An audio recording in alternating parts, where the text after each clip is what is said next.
Good morning, students. Let's continue our chapter 13 of class 12, that is organisms and populations. Our topic that continued is population and its attributes.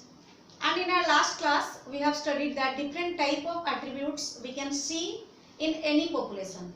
That is either predation, competition, commensalism, amensalism, etc. etc. So, in our last class, we have already studied about predation, in which we see that how the prey and the predators maintain themselves in the ecosystem, or they also help in maintaining the ecological balance. So let's see how competition takes place between two organisms, either the same or the different. Let's consider two species, one is A and another is B. So in competition, the relation between the two species is negative. It means when competition occurs between any species, then both are get harmed, either less or more, but both are harmed. So in competition, let's see which type of species get harmed and how much they harm, and in which species competition is seen.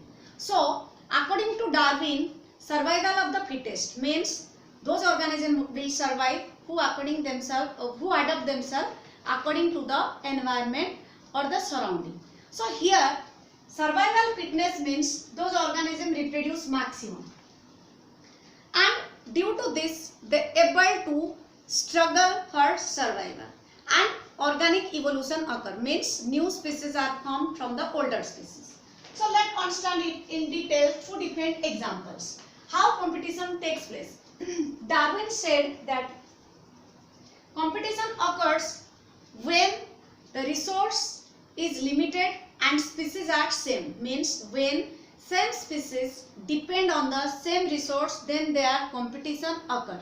But here the example I am going to give you, that is not satisfy Darwin's theory or Darwin's explanations, that is visiting flamingos and resident fish.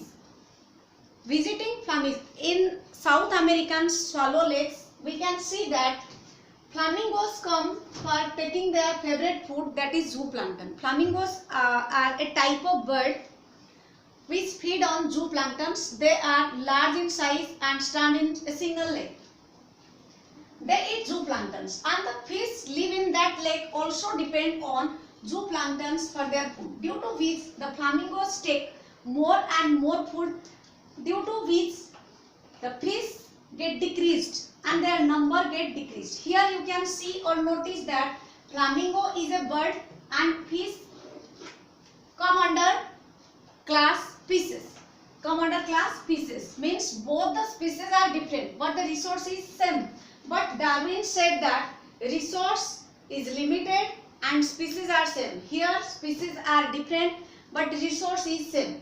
So we can confirm from this example that it need not be possible that the species will be same for competition. Next example is your Abingdon tortoise extincted from Galapagos Island of Australia due to introduction of goats. Galapagos Island, you know, Galapagos Island in Australia where Darwinian finches are found. There Abingdon tortoise also found in that area, and they are large in size.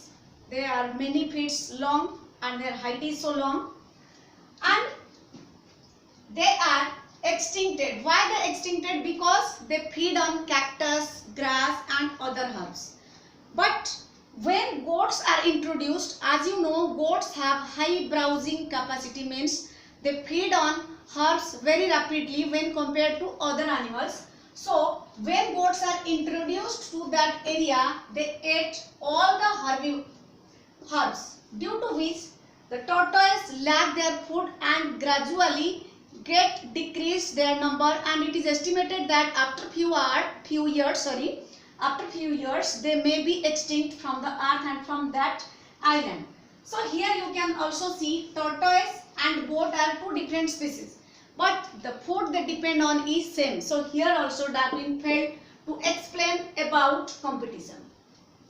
Another example that is given by Connell's field experiment. He said that rocky sea coast of Scotland, the larger barnacle Balanus eliminates the smaller barnacle Cathamalus. Means here both the species are same. Barnacle Balanus is a larger species. It is also barnacle, and the smaller Cathamalus also barnacle, but they depend on the same resource or same food for their survival, due to which the superior species is able to survive and the barnacles are eliminated from that area. So here he supports Darwin's explanation about competition.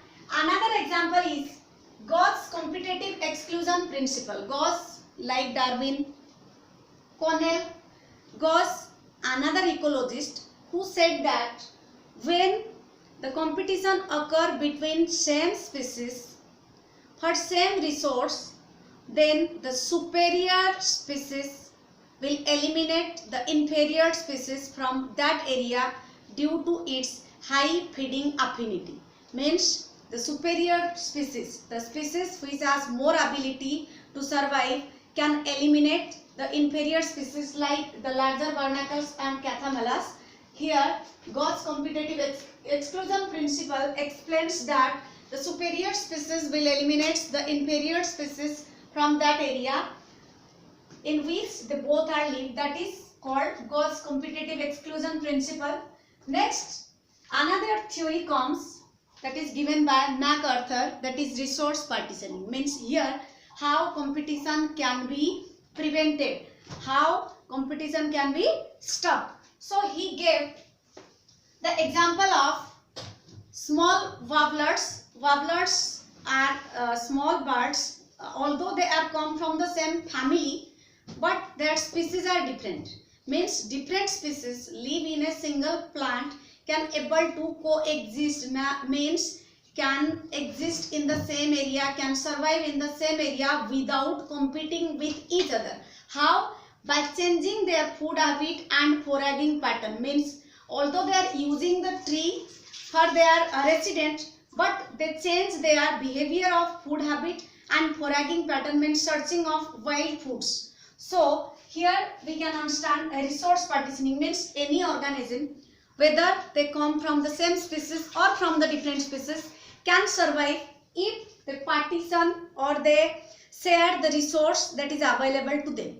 So we can understand that from this above examples that competition, when competition takes place between organisms, then not only one, but also both the species get harmed, either a little or a more. And in competition, it is apparently more affected herbivorous and herbs due to their nature, as they can move. So next topic is your commensalism. Do you all understand competition? I think you understand. So next let's move to commensalism. Commensalism is the type of interaction between two different species in which one is benefited, which is denoted by plus sign, and one remains neutral, which is denoted by 0. So let's take some examples of commensalism. An orchid growing as an epiphyte on a mango plant.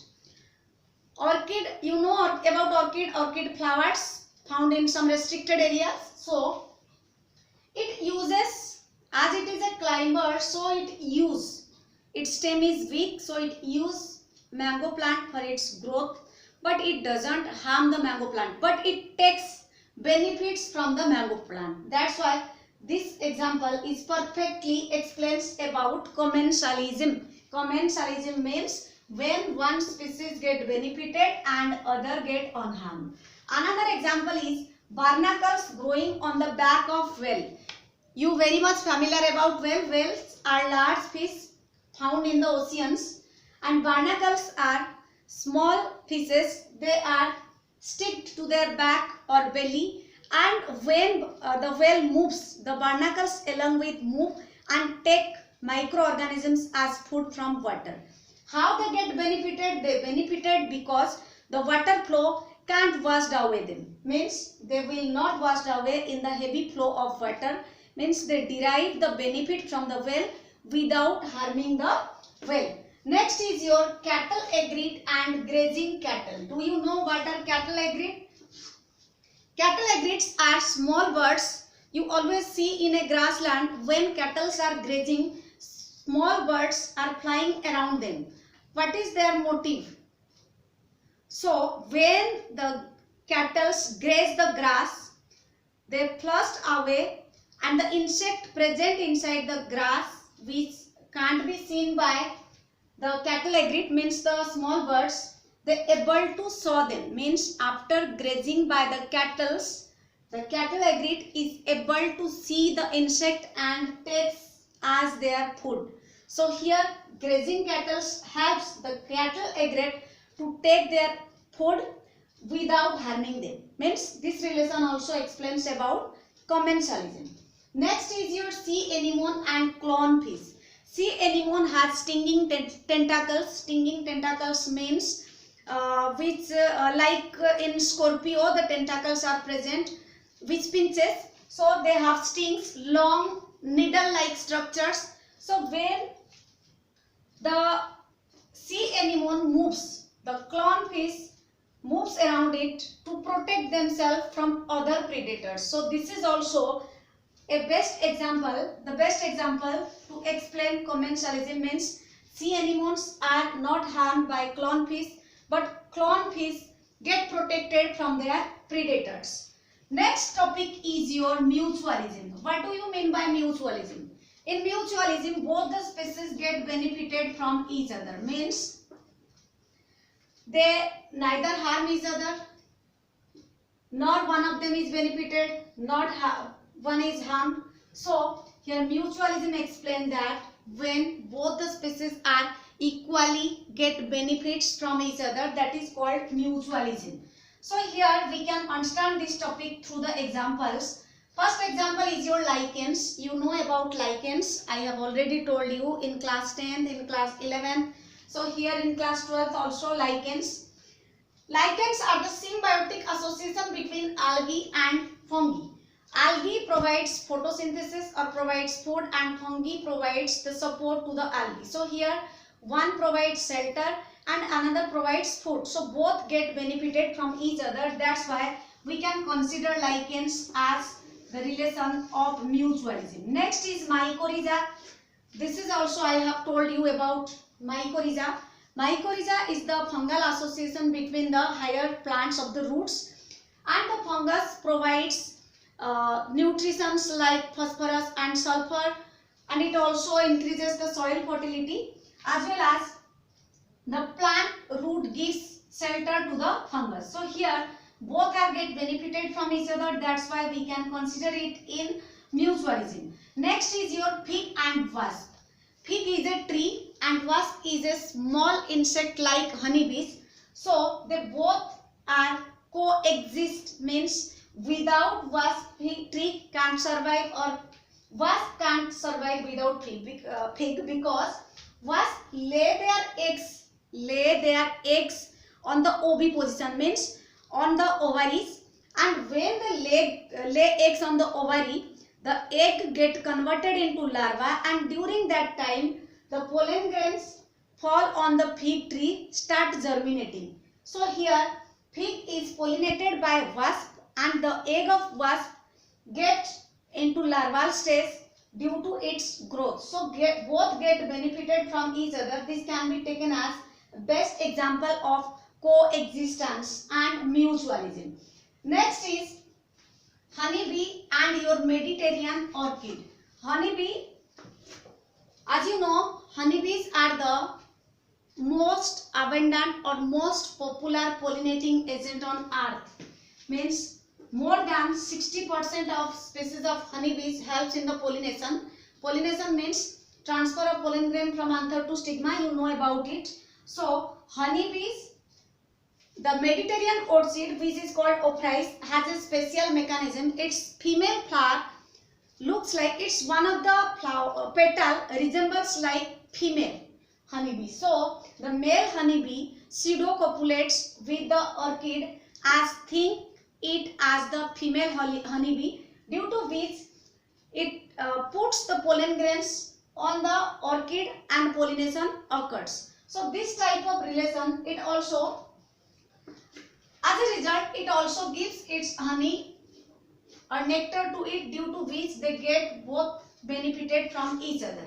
This is another example of commensalism. Again, I am telling you that Mediterranean orchid and honeybee, the relation they show is mutualism, and in mutualism they both get benefited from each other. Here the special mechanism is adopted by the Mediterranean orchid, that is Ophrys. One of its petals seems to be a female honeybee, due to which the male honeybee comes and pseudocopulates. False mating occurs, due to which the pollen grains that stick on the leg of the honeybee falls on the flower and pollination occurs. So this type of relation is also explains about mutualism. So for today this is all about these topics. In next class we will study about parasitism.